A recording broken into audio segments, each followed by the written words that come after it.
にちは、ブラックパレードのりょうへいです。プロジェクトスポーツグライドエピソード2。本日いよいよメガ東海さんの方に車両が届くみたいなので行ってみましょう。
メガ東海に着きました。あっ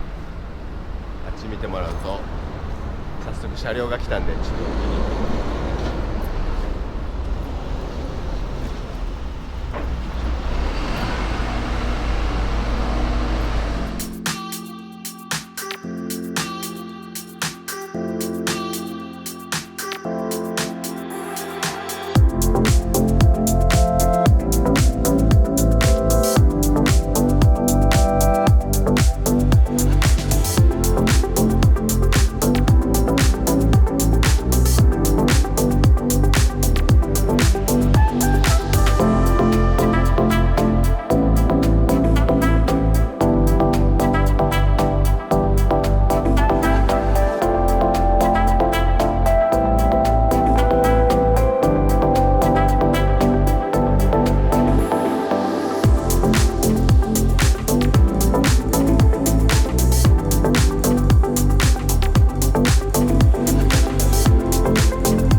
これが今回プロジェクトで使うスポーツグライドになります。